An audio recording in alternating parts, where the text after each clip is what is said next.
দেশের প্রধানমন্ত্রী একজন র্যাপার আর স্বরাষ্ট্রমন্ত্রী একজন ডিজে। হ্যাঁ, এটা কোনো সিনেমার গল্প না, এটা একদম বাস্তব। র্যাপার বালেন শাহ এখন নেপালের প্রধানমন্ত্রী, আর সুদান গুরুং যিনি আগে ডিজে ছিলেন তিনি এখন নেপালের হোম মিনিস্টার। 2026 সালে নির্বাচনের পর ক্ষমতায় এসে তারা বড় বড় পরিবর্তন শুরু করেন। প্রথমেই দুর্নীতির অভিযোগে আগের প্রধানমন্ত্রীকে গ্রেপ্তার করা হয়েছে। সরকারি অর্থের অপব্যবহার এবং ক্ষমতার অপপ্রয়োগের জন্য এই কড়া পদক্ষেপ নেওয়া হয়েছে বলে তারা জানায়।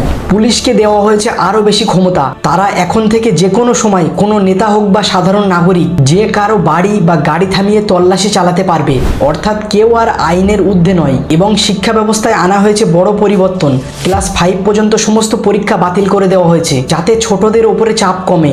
আর স্কুল কলেজের রাজনীতি সম্পূর্ণভাবে নিষিদ্ধ করা হয়েছে।